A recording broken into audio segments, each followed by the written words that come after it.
Saya punya daftar pertanyaan, dan sekarang saya akan membacakan yang berkaitan langsung dengan balon udara, lalu untuk pertanyaan lain yang menyangkut Solar Group bisa saya jawab sendiri nanti.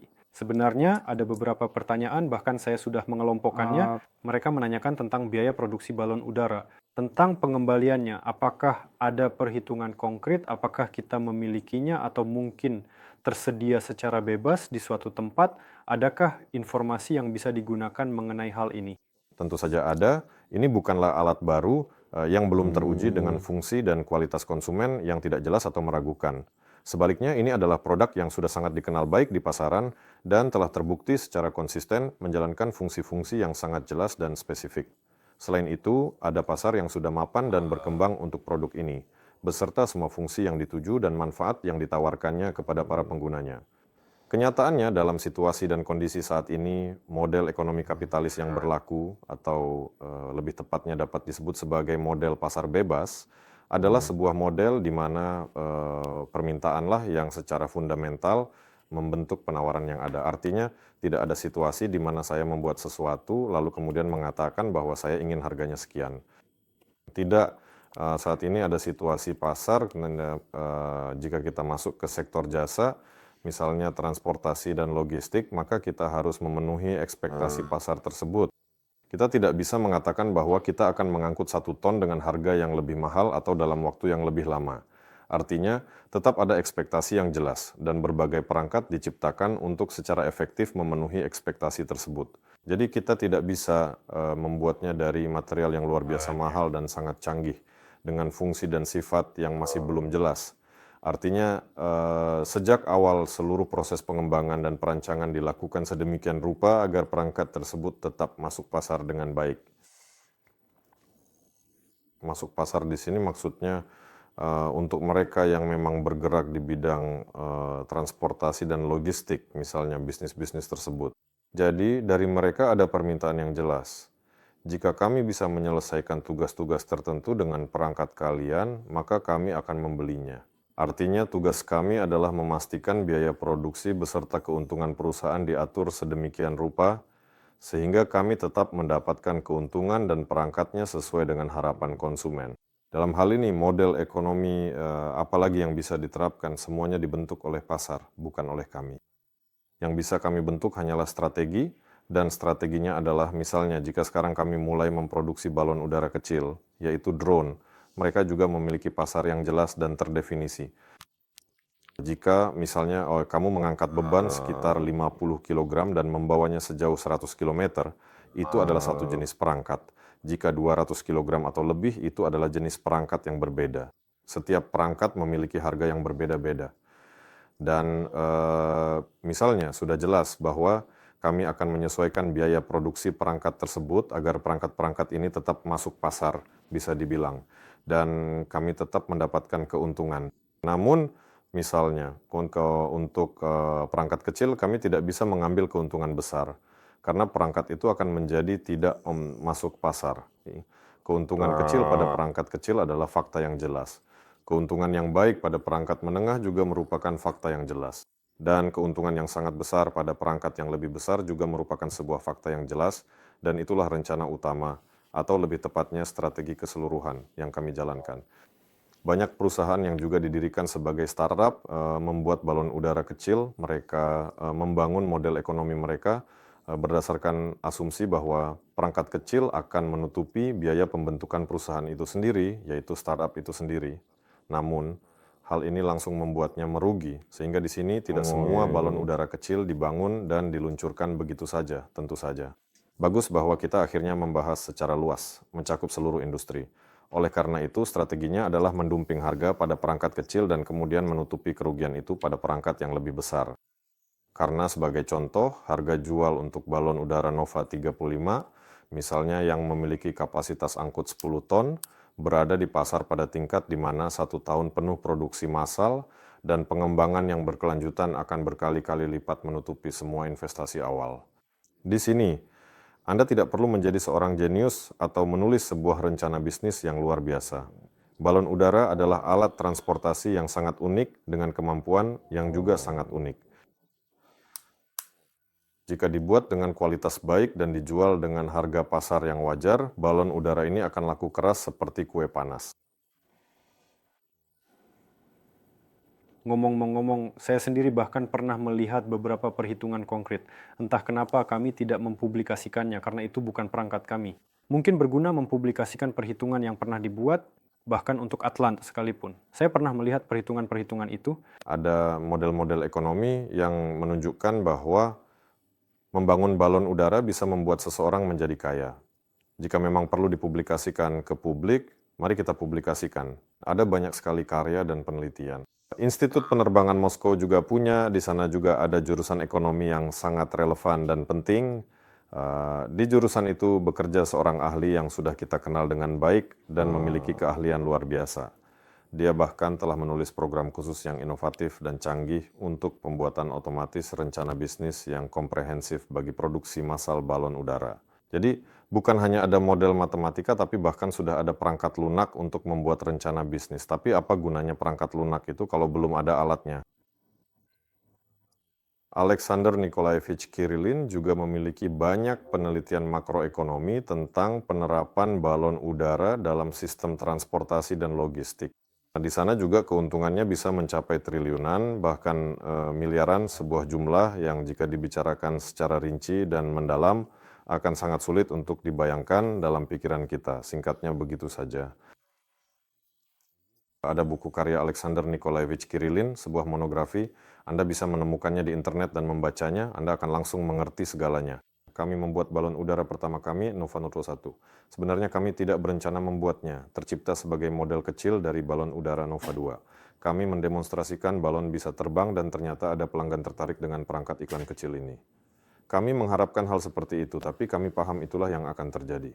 Apakah kami siap memproduksi massal dengan harga masuk akal? Ya, kami siap. Semuanya sudah diperhitungkan. Berapa banyak yang kami hasilkan dari ini? Tentu saja kami akan untung, tapi seperti yang saya katakan, margin keuntungan pada perangkat kecil akan kecil. Namun, proses di mana kami sudah terlibat dalam bisnis dan mulai untung, itu sendiri menunjukkan bahwa kami berada di pasar dan kami tidak hanya mampu teknis, tetapi juga ekonomi menyelesaikan tugas ini. Jika perangkatnya lebih besar, semuanya akan tetap sama. Pelanggan tertentu yang datang untuk perangkat berkapasitas 8.000 meter kubik, dia membutuhkan satu armada penuh. Dalam pengembangan dan produksi massal perangkat ini, kami akan memasukkan keuntungan di sana. Besar keuntungan pada perangkat ini akan mencapai, jadi jika pada perangkat kecil keuntungannya adalah puluhan persen, dari beberapa persen hingga puluhan persen bisa dimasukkan, maka di sini sudah puluhan persen. Pada perangkat kargo, keuntungannya bisa mencapai ratusan, bahkan mungkin ribuan persen. Kata rencana bisnis ini sudah terlalu sering dipakai, seolah semua orang mengulanginya seperti mantra, padahal sedikit yang benar-benar paham apa itu sebenarnya. Tujuan bisnis yang konkret. Nah, ketika ada pelanggan yang spesifik yang bilang, saya butuh perangkat tertentu dalam jumlah sekian pada waktu tertentu. Itu saja, kamu sudah bisa merencanakan apapun. Rencana bisnis pada dasarnya seperti, kamu tahu, cerita ketika kamu masuk ke pasar yang sudah jenuh. Dan kamu mencoba menemukan sesuatu yang cerdik di sana. Kamu berusaha menekan pengeluaran di sini, mengatur pasokan di sana, melakukan ini itu, dan berharap semuanya akan berhasil.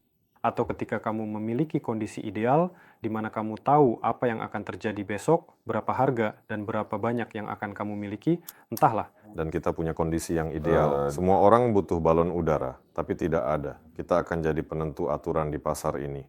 Jelas, kita tak boleh bertindak seenaknya, karena itu akan menakut-nakuti orang, seperti siapa yang tak bisa membuat balon udara? Saya akan menjualnya seharga triliunan miliar. Tentu saja, tak boleh bersikap seperti itu. Seperti yang sudah kita bicarakan atau yang pernah saya katakan sebelumnya, pasar balon udara ini sudah terbentuk, ya, pasar penerbangan, pasar balon udara. Semuanya memang sangat mahal, sedangkan kita punya kesempatan yang sangat baik untuk menghidupkan kembali pasar ini dengan menurunkan harga dan memenuhi seluruh dunia dengan mesin-mesin balon udara yang inovatif. Jadi soal keuntungan, jangan terlalu khawatir. Pertanyaan selanjutnya tentang balon udara. Apakah nantinya bisa melihatnya langsung? Apakah akan ada pertunjukan atau pameran? Ya, tentu saja akan ada. Kapan tepatnya? Saat ini memang belum jelas. Kemungkinan besar pada musim panas ini acara tersebut pasti akan kami adakan, tapi saya ingin menekankan satu hal yang sangat penting. Yang paling cerdik sudah sempat melihatnya. Sekarang kita bisa memperlihatkan cuplikan bersama mitra kami dari Afrika yang hadir saat uji coba, seperti itu. Tentu kami setuju mengizinkan mereka masuk ya, karena mereka sudah datang. Tapi bagaimanapun itu uji coba pabrik dan Anda tahu apapun bisa saja terjadi. Di sana tidak sesuai rencana, tapi secara keseluruhan apa yang perlu kami sembunyikan jika ada sesuatu yang tidak berjalan sesuai rencana akan terlihat jelas. Hanya prosesnya harus diatur khusus untuk penayangan ini. Maksudnya di sana sedang berlangsung proses produksi ya, dan kami sebenarnya tidak ingin terganggu di tengah proses produksi hanya untuk mengadakan semacam demonstrasi atau unjuk rasa. Itulah sebabnya kami akan mengadakan sebuah acara terpisah, semacam sebuah mini show, ketika semua penelitian kami terhadap alat kecil ini selesai sepenuhnya dan ketika proses penerbangannya yang rutin benar-benar dimulai secara resmi. Saat itulah kami akan menyiapkan lokasi khusus dengan program tersendiri di mana semuanya akan direncanakan dengan matang, aman, dan sudah diuji coba. Dan ya tentu saja memang harus seperti itu, silakan datang, lihat, dan kenali lebih dekat. Ada juga pertanyaan tentang apakah kami tertarik untuk ikut serta dalam pameran teknik listrik atau transportasi listrik di Kazakhstan. Sepertinya tidak. Menurut saya, alat terbang yang benar-benar beroperasi di langit adalah pameran terbaik. Nah, kalau mengundang Aeronova ke suatu tempat, bagaimana cara menghubunginya? Lihat, pertanyaannya terdengar seperti untuk proyek sebelumnya, yaitu perusahaan LLC Sovelmash. Ngomong-ngomong, di sini memang tidak ada penjelasan lebih lanjut. Saya rasa sebaiknya langsung menghubungi Aeronova atau langsung ke LLC Sovelmash. Semua hal yang bisa membawa manfaat tentu saja menarik. Kita harus mempertimbangkan bukan secara umum, tapi pameran tertentu secara spesifik. Ya, lihat saja, demi formalitas tentu saja kami akan ikut serta di beberapa pameran, namun pameran pada dasarnya diadakan untuk mencari pelanggan, sedangkan balon udara itu sendiri secara kebetulan sudah menjadi banner iklan tersendiri. Tidak ada banner yang lebih baik daripada yang sangat besar di langit di atas kepala. Bahkan dengan yang kecil saja, kami menyadari ini berhasil dan strategi kami tepat. Untuk apa repot datang ke pameran, menceritakan sesuatu, dan membuat janji. Lebih mudah menerbangkannya ke langit dan semuanya akan berjalan dengan sendirinya. Versi kedua Nova No 1 akan berada pada tingkat kesiapan yang sama. Apakah mungkin disertifikasi, diizinkan terbang, dan digunakan secara komersial? Ada kemajuan di sini? Untuk pesawat tanpa awak kecil yang beroperasi saat ini, terdapat prosedur yang jelas, di mana secara deklaratif Anda dapat mensertifikasi pesawat udara tanpa awak tersebut dengan mudah dan resmi, memastikan kepatuhan terhadap regulasi yang berlaku. Jadi ya, pesawat ini akan disertifikasi dan direncanakan untuk digunakan secara komersial oleh para pelanggan yang sudah datang dan mengatakan ya, mereka dengan senang hati akan membeli satu badge dan menggunakannya sebagai alat promosi. Ada juga pelanggan lain yang ingin menggunakannya untuk pemantauan. Secara keseluruhan, baik untuk yang satu maupun yang lain, kami akan menyiapkan semua prosedur tersebut. Artinya, tugas kami adalah menyelesaikan semua pertanyaan ini pada musim gugur nanti.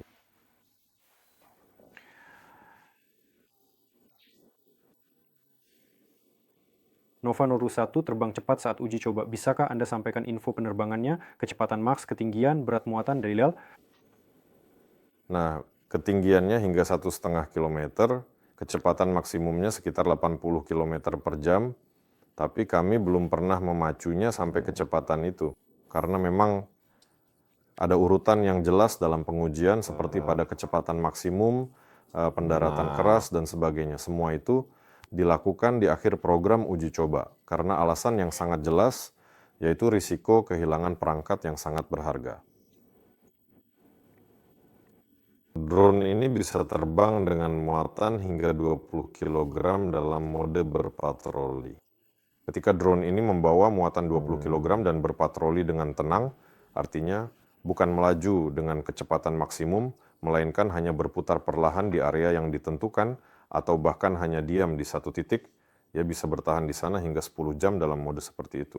Dalam mode ketika ia membawa 20 kg ini menghidupkan baling-baling jelajah hingga maksimum dan berakselerasi hingga kecepatan 80 km per jam dan pergi ke suatu tempat, baterai ini umumnya akan segera turun, ia akan terbang ke sana sejauh maksimum 150 km, kemungkinan besar, bahkan tanpa angin sama sekali. Jika angin dari belakang bagus, ia akan terbang lebih jauh. Jika angin dari depan, ia akan terbang lebih sedikit. Jelas ini. Tapi Nova Nil 1 bukan untuk penggunaan komersial. Yang akan dibuat secara komersial akan sedikit lebih cepat, akan ada lebih banyak baterai secara umum. Kami akan memberitahu Anda lebih banyak tentangnya nanti saat kami mengumpulkannya. Ceritakan, bagaimana perilaku balon udara saat terkena angin samping? Pada kecepatan angin, berapa balon ini bisa tetap di satu titik, pengaruh angin performa terbangnya, dan pada kecepatan angin, berapa cuaca tidak layak terbang? Jadi begini, di udara dia bisa tetap berada di sana dalam kondisi angin apapun. Dia bisa mengambil kecepatan nol relatif terhadap angin. Jadi meskipun anginnya bertiup, bahkan sampai 100 km per jam sekalipun. Kalau dia bergerak bersama arus angin, tidak masalah baginya, asalkan anginnya searah. Tapi kalau tugasnya adalah untuk tetap di satu titik, maka dia punya kecepatan maksimum yang sudah dihitung, sekitar 80 km per jam lebih sedikit. Jadi hingga kecepatan angin sekitar 80 km per jam lebih sedikit, dia masih bisa menghadap ke arah angin dan dengan tenang menahan posisinya menggunakan baling-baling, tapi jelas itu tidak bisa berlangsung lama karena alat ini khususnya terbatas oleh baterainya. Alat ini memang tidak dibuat untuk tujuan itu.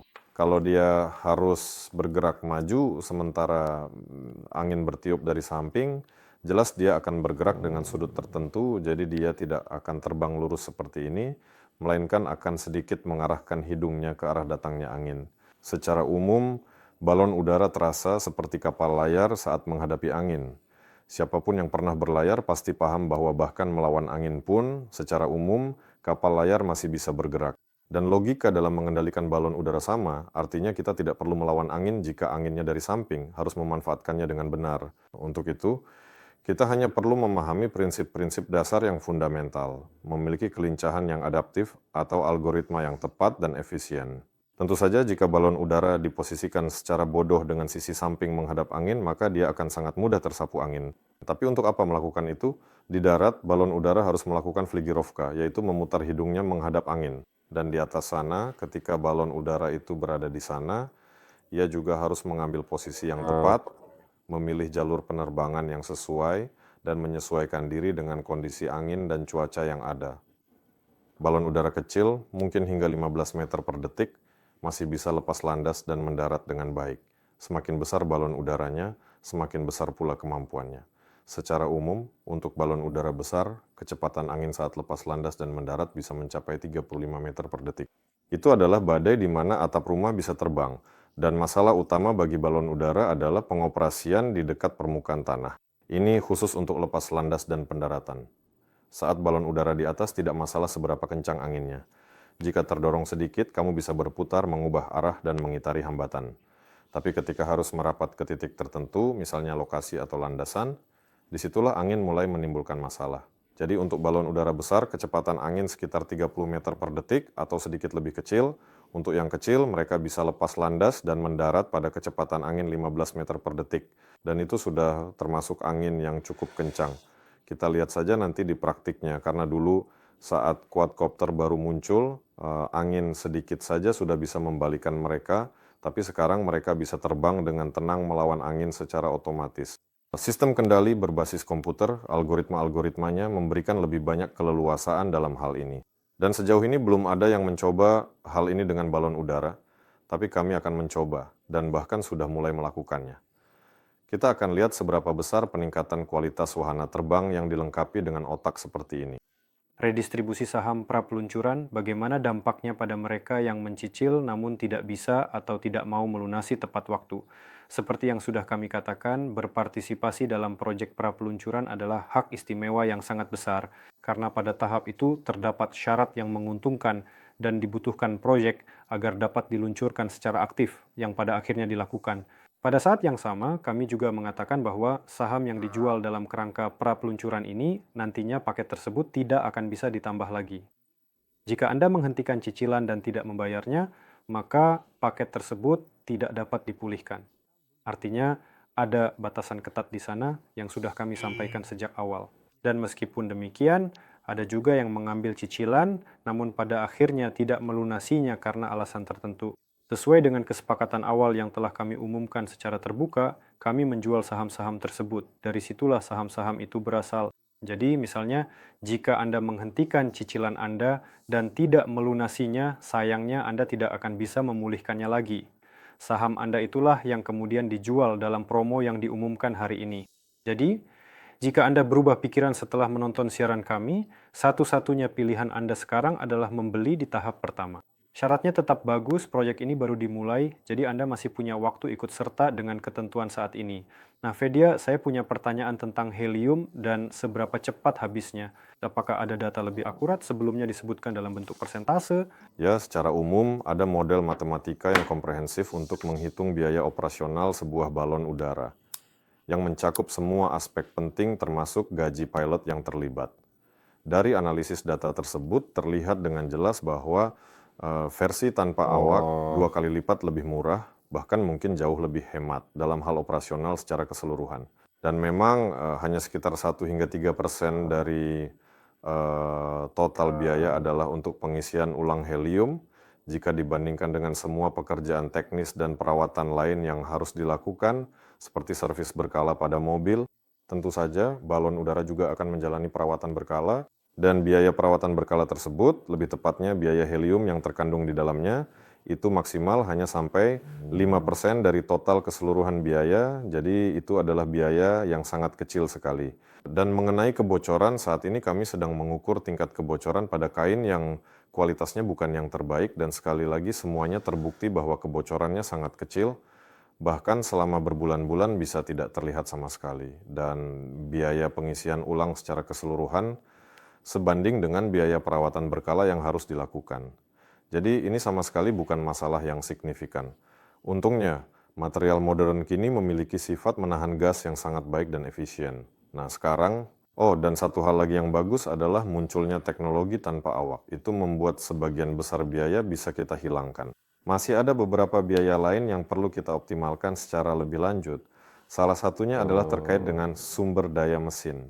Dan memang kami sedang bergerak secara aktif ke arah itu. Kami sangat memperpanjang interval waktu antar servis pada instalasi kami sehingga mengurangi frekuensi perawatan. Jadi benar biaya perawatan lainnya juga harus dikurangi. Helium sendiri sudah cukup terjangkau. Bagaimana cara mengatasi pembekuan es pada balon udara dan seberapa besar pengaruh balon udara yang basah atau kering terhadap daya angkutnya? Tentu saja, balon udara tidak boleh menyerap kelembapan dan pemilihan materialnya sangat selektif, karena jika tidak, balon itu tidak akan bisa terbang. Jika material seluas dan sebanyak itu menyerap air, dampaknya akan sangat signifikan. Karena itu, ini memang masalah nyata. Jadi balon udara tuh harus bisa menyingkirkan salju dari permukaannya. Artinya harus dipanaskan. Gas di dalamnya ini juga diatur oleh sistem tenaga kita yang sangat baik dalam menghasilkan panas dalam jumlah besar. Jadi panasnya tidak hanya terfokus di satu titik, melainkan menghasilkan banyak udara hangat yang baik dan sudah dipersiapkan. Jadi misalnya pada mobil-mobil biasanya gas buangannya sangat panas, semua katalisatornya sampai memerah dan sebagainya. Sedangkan di sini yang dihasilkan adalah suhu yang dapat diterima dari volume udara yang besar yang memungkinkan kita memanaskan volume gas yang besar seperti ini. Jadi semua ini diatasi dengan sistem tenaga yang kami rancang. Mengenai penyerapan kelembapan, tentu saja material yang digunakan tidak boleh menyerap kelembapan sama sekali. Jelas jika ada hujan, embun, semua itu akan hilang hanya dengan goyangan, getaran. Yang terpenting agar tidak terjadi pembekuan harus dipanaskan dan tentu saja tidak boleh menyerap kelembapan. Jika menyerap kelembapan akan berjamur. Jika berjamur, sifat mekanis dan kemampuan menahan gasnya akan menurun, jadi tidak boleh dibiarkan terjadi. Apakah ada peraturan atau regulasi yang harus dipenuhi untuk mengangkat seseorang dengan balon udara? Tentu saja, ada. Perangkat harus melalui proses sertifikasi, tidak harus sertifikasi tipe, bisa juga mendapatkan sertifikat untuk satuan unit. Nah, itu semua tidak sulit ya, di negara kita banyak pembuat mandiri yang membuat autogiro dan pesawat kecil mereka sendiri. Mereka dengan mudah mendapatkan sertifikat seperti itu, mendapatkan nomor registrasi dan terbang. Akan lebih sulit jika membuat perangkat di mana Anda memungut biaya dari orang yang Anda bawa naik. Nah, di sini sudah diperlukan sertifikasi tipe, sesuai dengan undang-undang. Itu adalah prosedur yang sangat serius, tetapi untuk membuat balon udara di mana orang bisa terbang atas kemauan sendiri dan gratis, prosedurnya sudah dikenal dan tidak rumit. Dan tentu saja perangkat pertama kami akan melalui prosedur ini. Jadi, bagaimana balon udara ini dilindungi dari sambaran petir, dan apakah ada rencana tindakan jika kehilangan kontak dengan operator? Perlindungan petir sama seperti pada pesawat terbang, helikopter, dan semua peralatan lain sudah dilengkapi perlindungan petir. Semuanya sudah lama dikembangkan, tidak perlu menemukan sesuatu yang baru. Pada balon udara, perlindungan ini terpasang sejak awal. Permukaan besar menyebabkan listrik statis menumpuk, dialirkan. Jadi seluruh sistemnya terintegrasi. Dan untungnya para spesialis kami memiliki banyak pengalaman sendiri, bahkan mereka pernah menceritakan kisah-kisah yang sangat menarik. Saya tidak bisa mengulanginya persis sekarang, tapi intinya balon udara itu menumpuk begitu banyak listrik statis sehingga pada malam hari bahkan bisa menyala. Ketika terjadi pelepasan corona di atasnya yang dapat merusak peralatan, maka peralatan harus siap menghadapinya. Untungnya kami memiliki departemen khusus yang menangani pembuatan peralatan internal. Mereka sangat familiar dengan semua ini, sehingga perlindungan langsung dirancang sejak awal. Selain itu, kami berencana mengionisasi gas di dalamnya, artinya kami hampir menciptakan petir sendiri di dalam balon udara, dan semua itu sudah diperhitungkan. Secara umum, perangkat dirancang agar terlindungi, dan balon udara juga terlindungi. Sekarang bagian kedua dari pertanyaannya. Bagaimana komunikasi dengan operator terputus? Tentu saja balon udara akan menjalankan misi penerbangan sesuai dengan instruksi terakhir yang tersimpan di komputer onboard atau akan menjalankan misi penerbangan darurat jika terjadi pemutusan atau kehilangan komunikasi. Namun, algoritma yang kita tanamkan di dalamnya, itulah yang akan dijalankan. Jika kehilangan koneksi, dia akan melakukan pemantauan cepat. Mesin baik, semuanya baik, situasi aman, maka dia akan terus menjalankan tugas penerbangan.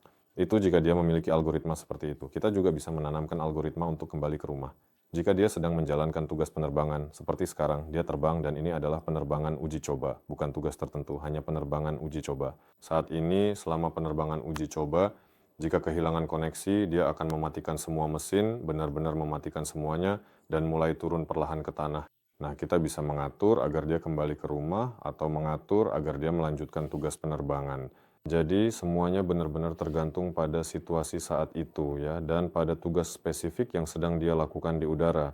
Saat ini hanya mematikan semuanya karena kami terbang di atas wilayah bandara. Di luar wilayah bandara, jika dia terbang dalam kondisi seperti itu, saat tombol ditekan, ada membran khusus yang dibakar dan dia akan turun lebih cepat lagi, tapi sebenarnya hal itu tidak akan sampai terjadi. Bagaimanapun juga, ketika kami terbang di luar wilayah bandara, dia akan kembali ke bandara untuk mendarat sesuai dengan tugas penerbangan. Dan nanti ketika kami menjalankan misi tertentu, misalnya misi komersial, terbang ke titik A, dia akan terus menuju ke sana dan selesai. Apakah di dalam sistem balon udara ini sudah tersedia peta digital wilayah dengan zona terlarang seperti jaringan listrik, landasan pacu, dan sebagainya? Tidak ada. Tapi dia memiliki penglihatan komputer di mana dia sendiri bisa mengenali bahwa itu adalah penghalang, rintangan, atau hal lain. Tentu saja penglihatan komputer ini masih perlu dilatih dengan lebih banyak data, tapi untungnya sekarang hal itu dikerjakan oleh mahasiswa dari hampir semua jurusan IT. Jadi sebenarnya tidak ada masalah sama sekali, sehingga kemungkinan besar tidak perlu membuat peta internal karena semuanya sudah akan tersedia di dalam sistem. Jika komputernya berfungsi, berarti penglihatannya juga berfungsi. Jika penglihatannya berfungsi, maka dia akan mengenali objek apapun dan menghindarinya. Perlukah hal ini dimasukkan ke dalam peta tertentu agar dia bisa terbang secara buta? Mungkin saja. Apakah kita akan melakukannya? Jika ada solusi yang mudah dan jenius untuk melakukannya, maka kita akan lakukan. Logam apa yang digunakan dalam pembangunan balon udara kaku dan mengapa memilihnya? Apakah masuk akal menggunakan material komposit? Nah, semuanya ada pertimbangannya sendiri. Misalnya, sejauh ini semua yang kami buat, kami rancang menggunakan aluminium. Biaya produksinya sangat jelas dan transparan, serta karakteristiknya yang unggul tidak kalah sama sekali dengan material komposit modern yang ada di pasaran. Kecepatannya lebih tinggi, proses produksinya lebih sederhana, tetapi ada bagian-bagian tertentu yang memang harus dibuat dari material komposit, dan itu diputuskan oleh para insinyur.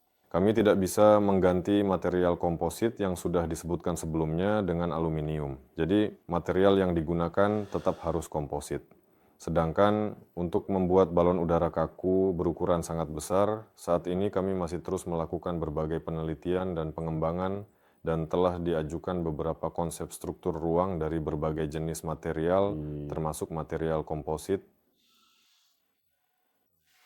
Saat ini sedang dilakukan pemodelan, rangka tertentu sedang dimodelkan, kemudian diberikan beban dan diamati sifat-sifatnya. Misalnya dari elemen-elemen yang sama, kita bisa mengombinasikan jumlah variasi yang tak terbatas. Dan sekarang proses ini berjalan bersamaan dengan penilaian biaya produksi. Artinya kita bisa saja sedikit mengorbankan karakteristik kekuatan, tetapi sebagai gantinya biaya produksinya bisa menjadi 10 kali lebih murah.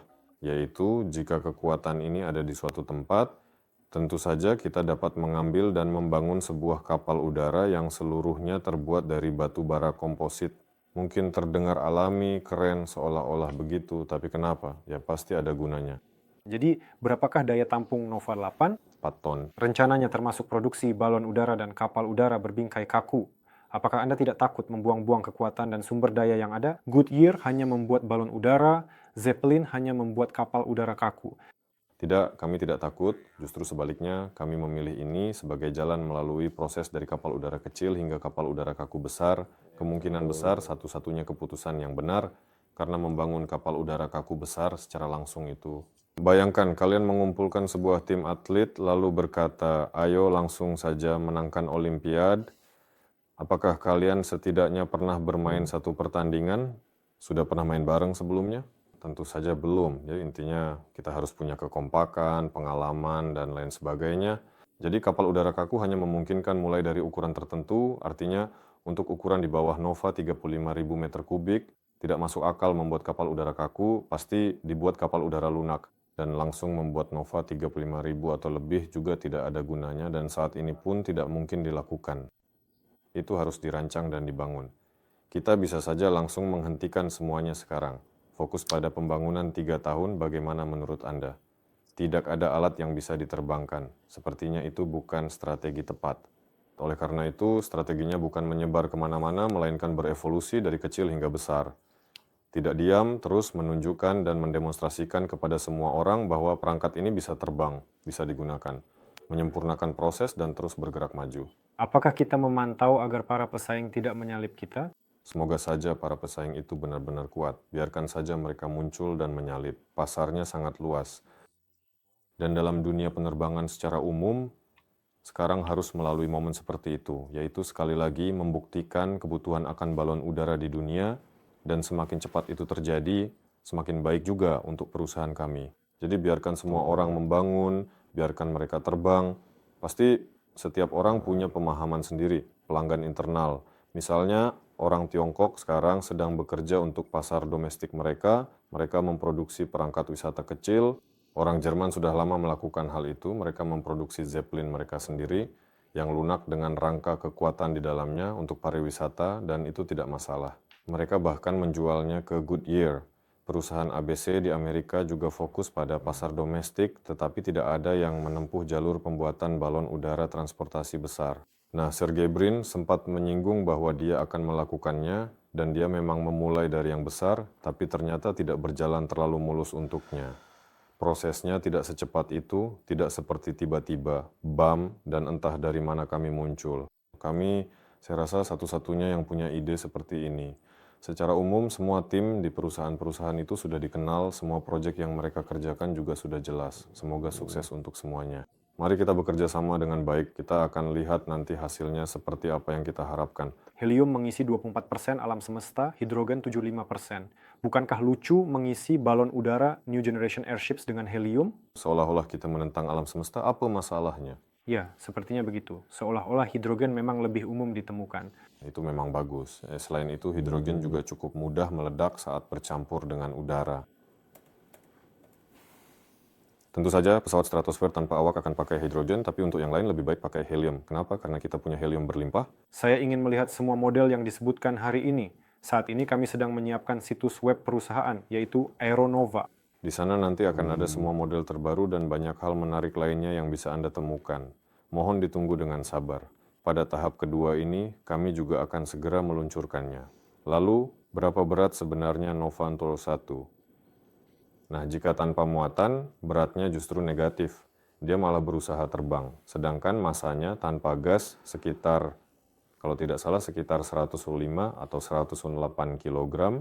Itu sudah termasuk selubung, baterai, mesin, komputer, dan seluruh konstruksinya, pokoknya semuanya. Jika ditimbang tanpa gas, beratnya sekitar 105-108 kg.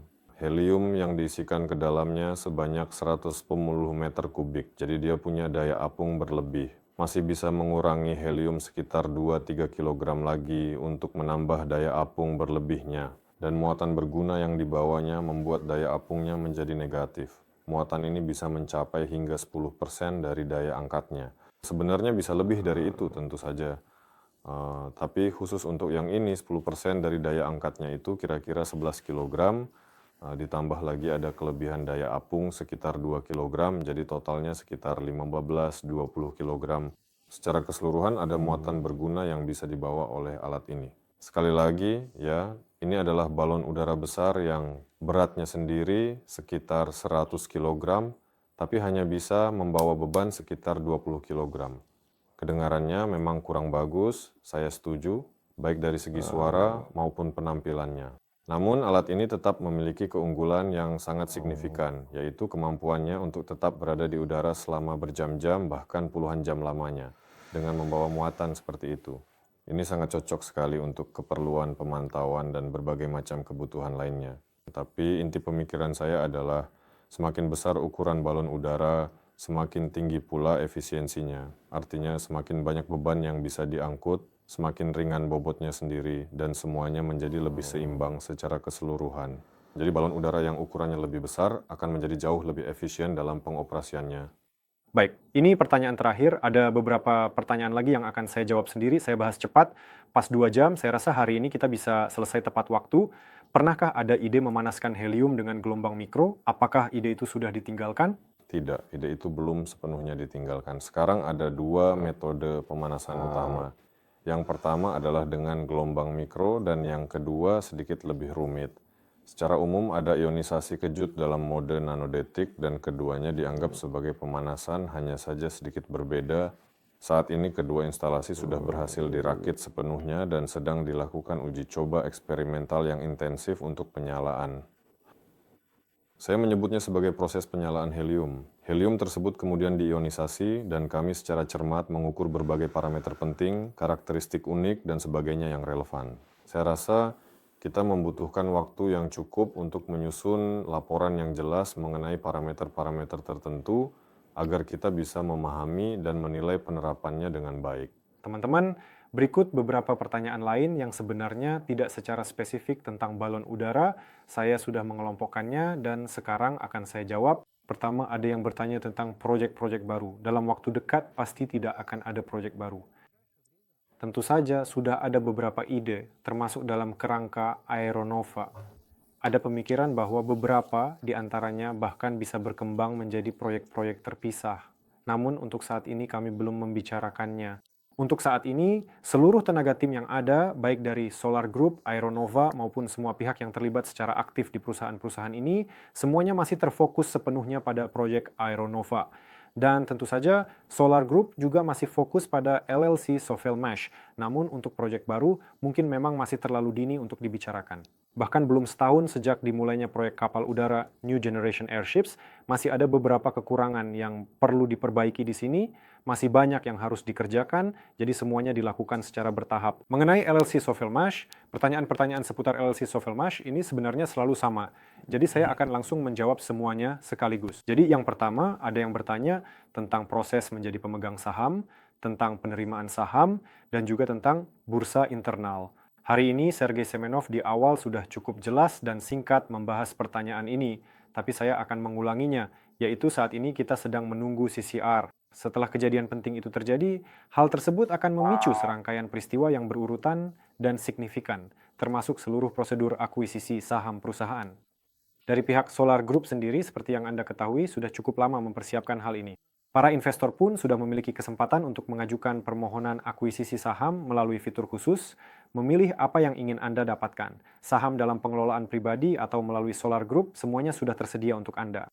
Inilah yang saat ini bisa Anda lakukan untuk mempercepat dan mempermudah proses kerja, khususnya dalam berurusan dengan Anda sebagai investor. Sehingga ketika saat yang tepat tiba, kami bisa langsung mengambil kontrak Anda, mengambil data Anda, dan kemudian melakukan langkah-langkah yang memang sudah Anda pilih di dalam akun pribadi Anda. Jadi semuanya masih dalam proses yang sedang berjalan. Apa yang perlu kami lakukan dari pihak kami, sudah kami lakukan, namun beberapa proses memang membutuhkan waktu. Pada dasarnya, Anda sudah mengetahui hal ini. Mengenai bursa internal, di sini juga sama. Bursa internal adalah salah satu peristiwa yang akan terjadi setelah kami menerima CCR dan setelah peristiwa-peristiwa lain terjadi secara bersamaan dengan selesainya proses pendanaan pada akhirnya. Hanya setelah pendanaan selesai sepenuhnya, barulah kami bisa meluncurkan bursa internal kami. Di sini juga sering muncul pertanyaan ini, seolah-olah ada sesuatu yang berubah, padahal pertanyaannya selalu sama sejak hari pertama. Pertama-tama penyelesaian pendanaan, lalu peluncuran bursa internal, jadi di sini kami juga cukup konsisten dan selalu berusaha menjelaskan ini kepada Anda agar tidak ada pertanyaan yang tersisa. Selanjutnya mengenai saham, saya rasa ini berkaitan dengan kedua proyek. Ya, apakah nantinya saham akan diperdagangkan di Bursa Moskow atau hanya di platform kami? Di platform kami, saham tidak bisa diperdagangkan, ini perlu dipahami. Untuk memperdagangkan saham, hanya bursa berlisensi yang dapat melakukannya. Oleh karena itu, jika peluncuran perdagangan saham secara publik dilakukan, kemungkinan besar di Rusia itu akan dilakukan di Bursa Moskow. Jika diperlukan, secara paralel juga bisa masuk ke bursa asing, karena undang-undang tidak melarang hal itu. Jadi, sebagai langkah selanjutnya, bisa saja ke bursa Amerika, Eropa, maupun Asia. Hal ini juga seringkali bermanfaat untuk melakukan aksi korporasi pada perusahaan, dan terkadang bahkan untuk menarik modal tambahan di masa depan jika suatu saat dibutuhkan. Namun tentu saja, jika mengikuti langkah secara berurutan, Bursa Moskow saat ini praktis menjadi satu-satunya pilihan berkualitas di Rusia. Ada pertanyaan mengenai dokumen dan seseorang bertanya, jika memiliki disabilitas, apakah bisa dicantumkan di akun pribadi? Agar ke depannya, ketika seseorang meninggalkan sahamnya dalam pengelolaan Solar Group, kami juga menyediakan kemungkinan tersebut sehingga ia dapat menerima berbagai manfaat. Ya, tentu saja kami akan mempertimbangkan hal ini dan dari pihak kami akan menyiapkan semua yang diperlukan. Namun di sini perlu dipahami bahwa jika Anda meninggalkan saham di Solar Group, maka kemungkinan besar Solar Group akan mentransfer keuntungan kepada Anda yang belum dipotong pajak dan hal-hal lainnya. Oleh karena itu sudah menjadi tanggung jawab Anda. Mengajukan semua dokumen yang diperlukan ke kantor pajak, serta mendapatkan manfaat tambahan jika memang sesuai untuk Anda. Sekali lagi, kami tentu akan berusaha memudahkan prosedur ini untuk Anda. Teman-teman, dan mungkin ini adalah pertanyaan terakhir untuk hari ini, sekali lagi tentang LLC Sovelmash. Berapa banyak saham yang telah terjual hingga hari ini dan berapa banyak saham yang masih dalam cicilan? Saya sudah melihat pertanyaan ini sebelumnya, jadi saya sudah meminta statistiknya. Hingga hari ini, kami telah berhasil menjual sebanyak 60 miliar 730 juta sekian saham. Ini merupakan sebuah pencapaian yang signifikan. Hingga hari ini, saham yang masih dalam proses cicilan jumlahnya sedikit kurang dari 3,5 miliar. Jadi jika kita gabungkan antara saham yang sudah berhasil terjual dan saham yang masih dalam proses cicilan, total keseluruhan jumlahnya sekarang mencapai sekitar 64 miliar. Ini menunjukkan pertumbuhan yang stabil dan berkelanjutan. Dari angka-angka menarik, omong-omong, kita hampir saja melewati angka 110.000 paket investasi yang telah dibeli dalam kerangka proyek Duyunov Motors. Ini juga merupakan angka bulat yang cukup menarik perhatian, yaitu 100.000. Tapi angka 100.000 itu seingat saya sudah kita lewati beberapa bulan yang lalu, tepatnya beberapa waktu yang lalu. Perlu dicatat bahwa proyek Duyunov Motors kita saat ini berada pada tahap akhir. Hari ini kami memang lebih banyak membahas tentang Aeronova, karena di Aeronova sedang ada peristiwa penting, yaitu pergantian tahap investasi. Namun tentu saja LLC Sovelmash dan Solar Group tidak melupakan Duyunov Motors, bahkan mereka memikirkan proyek ini setiap hari. Kami sangat menyadari dan mengetahui dengan pasti bahwa menyelesaikan proyek ini hingga tuntas sepenuhnya adalah salah satu tugas utama dari Solar Group. Dan semua tugas serta tanggung jawab yang menjadi kewajiban Solar Group di sini tentu saja kami lakukan setiap hari secara konsisten. Dan ini juga merupakan pertanyaan yang sering sekali diajukan di sini. Mengenai penyelesaian pendanaan proyek ini, apakah ada pembicaraan yang mendalam terkait hal ini? Apakah peristiwa penting ini direncanakan dengan sangat matang dan sejauh mana ada rencana konkret yang telah disusun terkait hal tersebut? Saya tahu persis bahwa Sergei Semenov hampir setiap hari secara aktif dan intens berkomunikasi dengan Dmitry Alexandrovich Duyunov.